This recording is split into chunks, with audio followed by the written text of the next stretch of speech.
اور بغیر اپنی ناگواری چھپائے صاف بات کہتی، برا لگے تو ان کی بلا سے۔ میں جانتا ہوں مسز ملک کہ وہ بھی اتنی جلدی نکاح کے حق میں نہیں تھی، پر وہ تیار ہے پوری طرح اپنے ڈیڈ کی مجبوری سمجھتی ہے۔ یہ رونا، ناراضگی جتانا اس کی عادت بن چکی ہے۔ وہ نکاح کی وجہ سے نہیں بلکہ مجھ سے دور جانے کی وجہ سے رو رہی ہے۔ آپ بے فکر ہیں، وہ راضی تھی اس نکاح سے، میں نے کوئی اس پہ دباؤ نہیں دیا نکاح کے لیے، بلکہ بہرام بیٹے کے لیے وہ دل سے راضی اور خوش تھی۔ انہوں نے اسے مطمئن کرتے جھوٹ کا سہارا لیا۔ اب یہ خدا جانتا تھا کہ وہ مطمئن ہوئیں یا نہیں، پر اپنی طرف سے وقفے وقفے سے حارث صاحب انہیں پورا یقین دلاتے رہے کہ ان کی بیٹی راضی تھی۔ بہرام نکاح کے بعد آئی جی سرفراز کے ساتھ چلا گیا تھا۔ ظفر ملک اپنی بیوی کے ساتھ گھر روانہ ہو گئے۔ ان کے جانے کے بعد عبداللہ کو جانے کا حکم دیتے خود فریش ہونے چلے گئے۔ تب تک ملازمہ ٹیبل پر ڈنر لگا چکی تھی۔ اٹھو، کھانا کھا لو، پھر سو جانا۔ حارث صاحب ٹرے ٹیبل پر رکھ کر اس کے پاس آئے، سر پہ ہاتھ پھیرتے ہوئے بولے، آپ کو میری فکر کرنے کی ضرورت نہیں، میں کھاؤں یا مروں آپ کو کیا فرق پڑتا ہے؟ غصے سے ان کا ہاتھ جھٹک کر بولی، ہنی مجھے غصہ مت دلاؤ، میں نے جو کیا ہے تمہارے مستقبل کے لیے کیا ہے، آگے چل کر تمہیں خود سے احساس ہوگا۔ حارث صاحب غصے سے دہاڑتے ہوئے اس کے چہرے سے کمفرٹر کھینچ چکے تھے۔ چھوڑیں ڈیڈ، مجھے نہیں کھانا، جان چھوڑیں میری، نہیں جینی مجھے ایسی اذیت ناک زندگی۔ آپ دوبارہ میری خوشیوں کو نگلنے والے آپ ہیں ڈیڈ، جس کی وجہ سے پھر میرا بیری مجھ سے الگ ہو گیا۔ چیختی سسکتی اپنا بازو ان کی گرفت سے نکالنے کی کوشش کرنے لگی۔ چٹاخ، کتنی دفعہ کہا ہے میں نے نہیں کیا، میں اپنی جاب کی وجہ سے تمہیں لے کر گیا تھا، مجھے کیا پتا تھا پیچھے وہ سب ہو جائے گا۔ غصے سے سرخ ہوتے انہوں نے کھینچ کر تھپڑ مارا اسے اور گھسیٹ کر صوفے پر بٹھاتے کھانا سامنے رکھا۔ اب اف بھی کیے بغیر کھانا کھاؤ اور سو جاؤ، یہ رونے دھونے کا ناٹک چھوڑ دو، خبردار۔ اب اگر ان کو شک بھی ہوا کہ تم راضی نہیں اس رشتے سے، میں اپنے ہاتھوں سے ختم کروں گا تمہیں۔ چیختے اس کے سسکیاں لیتے وجود کو چھوڑ کر چلے گئے۔ یہ میرے ڈیڈ نہیں، کوئی دولت کا پجاری ہے موم۔ ہاتھوں میں چہرہ چھپا کر روتی رہی۔ کچھ دیر بعد دل تو ہلکا ہوا، پر بھوک نے اپنا احساس دلایا۔ چنی والے لے کر سب کچھ نوچ کر اتارتی دروازہ لاک کر کے بیڈ پر آ گئی۔ رات کے کسی پہر اسے لگا جیسے کوئی سینے سے لگا اسے تھپک کر سلا رہا ہو، پر یہ اس کا وہم، اس کا احساس تھا۔ اسے لگا جیسے اس کی موم اسے تھپک کر سلانے کی کوشش کر رہی تھی، جس کی وہ آس لگا کر سوئی تھی۔ اسے یہ غم اندر سے کھائے جا رہا تھا کہ بہرام ملک اسے جیت گیا۔ وہ ہانیہ خانی مسز بہرام ملک بن چکی تھی۔ اس کا باڈی گارڈ اس سے چھین لیا گیا۔ وہ بے وفا بن گئی اس کے لیے جس کو دنیا سے چھپا دینا چاہتی تھی۔ خود ہی دنیا کی بازی میں ہار گئی۔ ٹوٹ کر چاہتے تھے، بکھر کر بچھڑے، اور پھر سالوں بعد ملن پر ایک سسک رہا تھا انجان بنا تو دوسرا مسلسل مسکرا رہا تھا۔ زندگی حسین ہوگی پر ابھی ہے نہیں۔ ہے تو سادہ سا لفظ، پر اس میں سادگی نہیں۔ موت کو ہرا کر جینے والا وہ شخص کیسے محبت کی بازی ہار جاتا، اور بازی وہ جو روح سے جڑی ہو۔ ٹائم ہو گیا ہے، ہمیں ابھی نکلنا ہوگا سر۔ کریم نوک کلتا روم میں آیا اور بہرام سے بولا، جو ہاتھ میں ایک چھوٹی سی گڑیا کا فریم فوٹو لیے دیکھ رہا تھا، یہ اچھا ہوا کہ ہمیں وقت سے پہلے حارث خان کے اچانک نکاح کے پروگرام کی اطلاع ملی تھی۔ فریم فوٹو ٹیبل پر رکھتے اس نے مسکراتے کہا اور اٹھتے ہوئے کوٹ اتار دیا۔ کریم نے مسکراتے سر ہلایا۔ ہاں یہ بات ٹھیک تھی کہ انہیں وقت پر اطلاع دی مین پرسن نے حارث خان کے ارادوں کی دی تھی۔ اگر بہرام نہ ملتا تو ضرور وہ ہانیہ خان کی شادی ہادی سے ہی کروا دیتا، بدنامی کے ڈر سے۔ آئی جی کے کیا پروگرام ہے؟ میٹنگ کے لیے تیاری کرتے اس نے سرسری سا پوچھا۔ سب ریڈی ہے، بس اب آپ کی کمی محسوس ہو رہی ہے، شرارتی انداز میں کریم نے کہا، جس پر بہرام کہا لگا کر ہنسا۔ ہم اپنی کمی پوری کر دیتے ہیں۔ بریف کیس اس کی طرف پھینکتے اس نے خود کو پیش کیا۔ اس کے مسرور انداز پر بریف کیس کیچ کرتے کریم مسکرا دیا۔ گھڑی چوڑی کلائی سے نکال کر ڈریسنگ ٹیبل پر رکھتے بہرام نے اسے آگے بڑھنے کا حکم دیا تو وہ سر ہلا کر وہاں سے نکل گیا، اور بہرام ایک نظر سبز نین کٹوروں والی اس بچی کی تصویر پر ڈالتے آگے بڑھا۔ وہ محسوس کرتا تھا اس کی تکلیف پر، مگر وہ مجبور تھا۔ ہاں بہرام ملک مجبور تھا ایک معاملے میں۔ وہ معاملہ ہانیہ خان سے جڑا تھا، جس کے سامنے وہ مجبور ہوتا تھا اور رہتا تھا۔ مسٹر ظفر دروازے کے سامنے ٹہل رہے تھے، جو اسے سیڑھیاں اترتے دیکھتے اس کی طرف لپکے۔ اپنا خیال رکھنا بہرام، یہ سب اتنا ضروری نہیں جتنا تم سے جڑی ہو معصوم جان ہے، انہوں نے احساس دلایا۔ وہ مسکرا دیا۔ آئی نو ڈیٹ، بٹ وہ معصوم جان اس سے جڑی ہے جس سے میری دھڑکن جڑی ہے، ڈونٹ وری۔ انہیں ساتھ لگاتے ہوئے مسکرایا اور سر پر بوسہ دیتا ظفر صاحب کی دعائیں لیتا ایک نظر روم کے بند دروازے کے پیچھے سوئی اپنی ماں کی ممتا کو محسوس کرتا وہاں سے نکلا۔ کریم نے اس کے لیے دروازہ کھولا تو اندر بیٹھ گیا۔ اس کے لبوں میں سگار دبا ہوا تھا اور کریم تیز رفتاری سے گاڑی ڈرائیو کرتا وقتاً فوقتاً اس کے چہرے کو دیکھتے مسکرا دیتا۔ یہ سفر بہرام ملک کے ساتھ کافی خوبصورت رہا۔ چمن کے نواحی گاؤں میں وہ اس وقت مال کی چیکنگ کے بعد اب پیمنٹ کی وصولی کر رہے تھے۔ حارث صاحب کی مزید ٹیم کے ساتھ ہی اس وقت اس کے سامنے ایک چھوٹے سے مٹی سے اٹے صحرا کی دھول میں بالکل دبے ہوئے گھر میں بیٹھے تھے، جس کا صرف دروازہ ہی کھلا تھا جس سے اندر آیا جایا جا سکتا تھا۔ ہم نے پیسے تمہارے اکاؤنٹ میں ٹرانسفر کر دیے، تم چیک کر سکتے ہو، کمبوز نامی سیاہ فام نے بھاری آواز میں اس سے ہاتھ ملاتے مسکرا کر کہا۔ بہزاد نے کان میں لگے بلوٹوتھ ڈیوائس سے مثبت جواب پاتے سر ہلایا تو مسکرائے۔ اس کی ضرورت نہیں، ہمیں آپ پر یقین ہے۔ اس نے ہاتھ پر ہلکا سا دباؤ دیتے چھوڑ دیا۔ وہ سب کافی متاثر ہوئے تھے اس سے، باتیں کرتے وہ سب اس صحرائی گھر سے باہر آئے۔ دھول کے اڑنے پر بہزاد نے اپنی آنکھیں ذرا سی چھوٹی کر لیں اور باقی سب کا بھی یہی حال تھا۔ وہ سب اب صحرائی میدان میں کھڑے آپس میں باتیں کر رہے تھے۔ آس پاس دھول اڑ رہی تھی، سامنے اسلحہ سے بھرے ٹرک موجود تھے، دور زمین پر لیٹے وجود نائٹ ویژن دوربین آنکھوں سے لگائے سارا منظر دیکھ رہے تھے، تو کوئی مشین گن پر نصب جدید تھرمل امیجنگ سائٹ کی مدد سے ویڈیو ریکارڈنگ کر رہے تھے۔ رات کے 2 بج رہے تھے، ہر طرف اندھیرا چھایا ہوا تھا، دور دور بنے چھوٹے سے گھروں سے لال ٹینوں کی روشنی چمک رہی تھی۔ یہ ایک قسم کا مخصوص اشارہ تھا۔ وہ سمجھ گیا تھا کہ آئی جی سرفراز اور بریگیڈیئر محمد یوسف پاک فوج کے ساتھ پہنچ گئے تھے، اور وہ سب اب باہر کھڑے جانے کی تیاری میں تھے کہ ایک دم فضا میں ٹھا کی آواز گونجی۔ ان کے بیچ میں کھڑا ایک آدمی لہرا کر نیچے گرا۔ ایک پل کو وہاں موجود سبھی بوکھلا گئے۔ بہزاد پہلے ہی الرٹ تھا اس حملے کے لیے۔ اس نے کوئی خاص تاثر نہیں دیا، پر انہیں دکھانے کے لیے الٹ پلٹ ضرور گیا۔ فائر! کمیل ہاشمی نے اپنے ساتھی کو گرتے دیکھا دہاڑ کر حکم دیا۔ آواز کی گونج کے ساتھ ہی اس کے آدمیوں نے الرٹ ہوتے اندھا دھند فائرنگ شروع کر دی۔ ٹرک میں بیٹھو، آئی جی کی آواز گونجی۔ بہزاد نے مڑ کر ٹرک کی طرف دیکھا اور اپنے سامنے کھڑے کمیل ہاشمی کو۔ دھوکے باز! وہ دہاڑا اور ہاتھ میں موجود مشین گن کی بیک اس کے کندھے پر مارنی چاہیے۔ اسی پل بہزاد نیچے جھکا اور لات اس کی ٹانگوں پہ ماری۔ دونوں ایک ساتھ نیچے گر پڑے۔ ان دونوں کو الجھتے دیکھ کر کمیل ہاشمی سیاہ فام اور اس کے ساتھی بھی بہزاد کی طرف متوجہ ہوئے۔ ٹھا کے ساتھ ہی فضا میں اس پر فائر ہوا، پر اس سے پہلے بہزاد کمیل ہاشمی کو کندھوں سے پکڑ کر کروٹ بدلتا پیچھے کھینچ چکا تھا۔ ٹرک لے جاؤ، بہزاد نے کہتے اپنا گھٹنا کمیل ہاشمی کی گردن پر رکھا اور اس سے مشین گن چھینتے ان کا نشانہ لینے لگا۔ نیچے کمیل ہاشمی تڑپتا چیخ رہا تھا، جس پر بہزاد نے اپنا دوسرا پاؤں اس کے منہ پہ رکھ دیا۔ کریم اندھا دھند فائرنگ کرتا بھاگتا آیا بہزاد کی طرف، تو دوسری طرف عبداللہ نے ہتھیار اٹھا لیے۔ ان کی زیادہ کوشش تھی کہ بہزاد کو وہاں سے نکالنے کی، پر مسلسل ہوتے بلاسٹ سے وہ کافی دور ہوتے گئے۔ تم لوگ جاؤ یہاں سے، بہزاد کی کراہتی آواز گونجی۔ اس کے پیٹ میں کمیل ہاشمی نے خنجر گھونپ دیا تھا۔ عبداللہ اور کریم نے ایک دوسرے کو دیکھا۔ دوسری طرف آئی جی سرفراز اس کے لہجے میں مقابلے کی طاقت محسوس کرتے پریشان ہو گئے۔ وہ اکیلا تھا اور ان سے الجھا ہوا تھا۔ موت ایک بار پھر اس کے سر پر تھی۔ اب دیکھنا یہ تھا کہ موت اسے لے جاتی ہے یا وہ ایک بار پھر اس کے شکنجے سے نکل آتا ہے۔ کیپٹن عبداللہ، انسپیکٹر کریم اللہ اکبر کا نعرہ لگاتے ہاتھوں میں مشین گن اٹھائے میدان میں اتر آئے۔ باڈی گارڈ کمیل ہاشمی کو کچھ نہیں ہونا چاہیے، وہ ایک بڑا ثبوت ہے ہمارے پاس منسٹر کا۔ بلوٹوتھ ڈیوائس سے آئی جی سرفراز کی خبردار کرتی آواز گونجی۔ بہزاد نے نظریں گھماتے نیچے پڑے کراہتے ہوئے کمیل ہاشمی کو دیکھا۔ وہ خود خون میں لہو لہان تھا، پر پیچھے نہیں ہٹ رہا تھا۔ اسے ہٹنا بھی نہیں تھا ان غداروں کو جب تک دھول نہ چٹائی۔ کیپٹن عبداللہ اور انسپیکٹر کریم دونوں بھی اب میدان میں اتر آئے اور دور اس شعلہ بھڑکتے منظر کو دیکھتے دشمنوں کے سینے چیرتے گئے۔ ہاشمی کو لے جاؤ کریم، کیپٹن تم ٹرک لے کر جاؤ، بہزاد نے حکم دیا، جس پر فوری عمل ہوا۔ شدید مقابلہ بازی، کئی جوانوں کی جان بازی کے بعد آخر کار فتح ان کا مقدر ٹھہری۔ کمیل ہاشمی ان کی گرفت میں تھا اور وہ اپنے ہتھیار سمیت ٹرک لے کر لوٹے تھے۔ کمبوز کو بہزاد نے چھلنی کر دیا تھا۔ ہاں، قسمت اسے آزماتی تھی، پر وہ ایک بار پھر بچ گیا تھا۔ وہ لہو لہان ضرور ہوا تھا، پر اس بار اس نے تباہی مچا دی تھی۔ اس نے گھسیٹ کر کچھ سیاہ فام کمیل ہاشمی کو بریگیڈیئر اور آئی جی کے پاؤں میں پھینکا۔ اب مجھے حارث اور فواد چاہیے۔ لہو رنگ آنکھوں سے اس نے آئی جی کو دیکھا اور ماتھے سے رستے خون کو۔ وگ نکال کر صاف کرتے پیٹ میں لگے چاقو کو کھینچ کر نکالا۔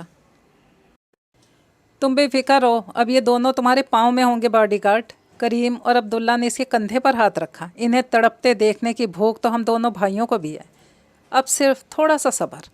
وہ دونوں ایک دوسرے کو دیکھتے اسے حوصلہ دینے لگے۔ وہ سب گاڑیوں میں بیٹھے اور واپسی کے لیے روانہ ہو گئے۔ کیا کرنا ہے اب؟ عبداللہ نے اس سے پوچھا۔ خون صاف کرتے بہزاد نے اس کی طرف دیکھا۔ اپنے کام پر جاؤ اب بھی بند کر۔ اس کے کہنے پر عبداللہ نے کہا لگایا، یس وائلڈ مین۔ اس کے ہنستے ہوئے کہنے پر بہزاد نے گھورا۔ اس نے جتاتی نظروں سے اسے وارن کیا۔ کریم ہنس پڑا اور عبداللہ نے سر کو خم دیا۔ ویسے تمہاری کارکردگی دیکھتے میں یہ کہتا ہوں تم ایک نہایت ہی ناکارہ باڈی گارڈ ہو۔ عبداللہ نے ہانیہ کی حالت یاد کرتے دانت پیس کر کہا، میٹرک فیل۔ اب کی بار بہزاد نے آنکھ دباتے سر کو خم دیا تو کہا لگا اٹھے۔ ہاشمی اور سیاہ فام کو ہیڈ کوارٹر پہنچایا گیا۔ وہاں اب ان کا حساب کتاب شروع ہونے والا تھا۔ ڈینیل تو کب کا موت کا مزہ چکھ ہی چکا تھا، اب صرف دو تھے، حارث خان، فواد خان۔ گاڑیاں بارڈر سے واپس اپنے ملک میں داخل ہوتی بہزاد کو لے کر فوری ٹریٹمنٹ کے لیے جا رہی تھی۔ آفس کے بعد کہاں جاتے ہو تم؟ سگار لبوں میں دبائے اس کے روم میں داخل ہوتے کڑے تیوروں سے فواد صاحب نے پوچھا۔ کہیں نہیں، یہیں تو ہوتا ہوں دوستوں کے ساتھ۔ اس نے سرسری سا جواب دیا۔ بکواس زیادہ کرنے لگے ہو، کیا ملے گا دوستوں کے پاس فالتو میں وقت برباد کرتے ہوئے؟ کیا دیں گے یہ دوست تمہیں؟ غصہ ہوتے اندر آئے۔ آپ کو کیا ملا ڈیڈ؟ انکل براک اور انکل حارث سے، وہ کہتا پھر سے وائلن کی تاروں سے چھیڑ چھاڑ کرنے لگا۔ فواد صاحب اس کے پلٹ کر جواب دینے پر شوق میں آ گئے۔ انہوں نے جو دیا ہے یہ تم نہیں سمجھ سکتے، فالتو میں بکواس کرنے کے بجائے اپنا بچا ہوا وقت ہانیہ کے ساتھ سپینڈ کیا کرو۔ وہ سختی سے بولے۔ صبح کے 9 بجے آفس، رات 11 یا 12 بجے آف، کون سا وقت دوں اسے؟ اس نے انگلی گٹار کے تاروں پر پھیرتے روم کی فضا میں خوبصورت سی دھن چھیڑ دی۔ ٹھہرے لہجے میں طنزیہ پوچھا۔ وائلن کا شوق اسے اپنی ماں سے وراثت میں ملا تھا۔ مسز روشن چوہان کو وائلن کا کافی شوق تھا، اور یہی شوق ان کے بیٹے میں بھی تھا جو روشانے کو تھا۔ اپنی ماں کو دیکھ دیکھ کر اکثر اسے وائلن پہ خوبصورت دھن سناتی رہتی تھی، کبھی اپنے شوق سے تو کبھی بیٹے کی فرمائش سے۔ فواد صاحب سر جھٹک کر مزید بحث سے جان چھڑاتے اسے بیگ میں وائلن رکھتے دیکھنے لگے۔ کہیں جا رہے ہو؟ انہوں نے گھور کر پوچھا۔ سگار کا گہرا کش لیا۔ جی۔ مسکرا کر سر ہلا گیا۔ کس کی طرف؟ انہوں نے اسے بوٹ کے تسمے باندھتے دیکھ کر کندھے پر بیگ دیکھا۔ کسی خاص کی طرف۔ معنی خیز چمک آنکھوں میں لیے بغیر ہچکچائے اعتراف کرتا مسکراتا سیٹی کی مدھم دھن پر وہاں سے نکلتا چلا گیا۔ جو بھی رنگ رلیاں منانی ہے نا، منا لو۔ میں جلدی حارث سے بات کرنے والا ہوں تمہاری شادی کی۔ ان کی دہاڑ پر وہ ٹھٹک کر رکا، مڑ کر انہیں دیکھنے لگا۔ کیا گھور رہے ہو؟ اس کے گھورنے پر فواد چوہان غرائے تھے۔ ہادی نفی میں سر ہلاتا وہاں سے نکلا۔ اپنا خوبصورت موڈ برباد نہیں کرنا چاہتا تھا اپنے باپ سے بحث کر کے۔ ٹھیک ہے، میں خیال رکھوں گی۔ موبائل کان سے لگائے دوسری طرف کریم سے بولی، جو اسے کہہ رہا تھا کہ بہزاد واپس آ گیا ہے چمن سے اور کافی زخمی ہے۔ اس کا ٹریٹمنٹ چل رہا ہے، کچھ دن میں اس کے ٹھیک ہونے کے بعد فواد چوہان کو اٹیک آنا ہے، جس سے وہ پاگل ہو جائے گا، تو خیال کرنا۔ ہو سکتا ہے یہیں پر اپنا کالا اعمال نامہ کھول دے، کیونکہ آئی جی کا کہنا ہے اس وقت دونوں کو سامنے لائیں گے۔ کریم نے اسے ساری معلومات دیتے ہوئے کہا۔ اچھا رہے گا بہت۔ بھائی کیا کہتا ہے؟ موبائل کندھے اور کان سے ٹکائے بھیگے بال آگے کرتی انہیں ڈرائی کرنے لگی۔ وہ اپنے کی خوشی میں اتنی مگن تھی کہ اسے اندر آتے ہادی کا احساس نہیں ہوا۔ مسکراتا اس کی کمر پر بالوں سے گرتی پانی کی بوندیں دیکھنے لگا۔ بیگ آہستہ سے بیڈ پر رکھتے احتیاط سے قدم اٹھاتے اس کے پیچھے آیا۔ ہاؤ! اچانک سے اس کے کان میں جھک کر کہا۔ رومیسا کی چیخ بلند ہوئی۔ آہ! بھوت! ہادی! وہ چیختی وہاں سے دور بھاگی۔ موبائل چھوڑ کر کندھے کی گرفت سے آزاد ہوتا نیچے گرا اور کریم ہادی کی آواز پر کال ڈسکنیکٹ کر گیا۔ کتنی ڈرپوک ہو ہارٹ بیٹ! اس کے ری ایکشن پر بلند کہا لگاتا ہوا بولا۔ رومیسا دھک دھک کرتی دھڑکنوں سے حیرت سے سامنے ہنستے ہادی کو دیکھنے لگی۔ اس کی سانس سے خوف سے سینے میں اٹکی ہوئی تھی۔ اس بے رحم کو کوئی احساس ہی نہیں تھا۔ اسے ہنستے دیکھ کر اپنی حالت کے زیر اثر ہاتھوں میں چہرہ چھپا کر رو پڑی۔ او ہو میری جان! ایک دم گھبرا کر اس کی طرف لپکا۔ رومیسا نے اس کے ہاتھ جھٹک دیے۔ بہت برے ہیں آپ۔ ہادی نے شرمندہ ہوتے اسے دیکھا۔ تم تو میری جان ہو یار، اپنی جان کو کوئی تکلیف دے سکتا ہے بھلا؟ مجھے اندازہ نہیں تھا تم اس قدر ڈر جاؤ گی۔ اس کا چہرہ صاف کرنے لگا جس پر رومیسا گھولنے لگی۔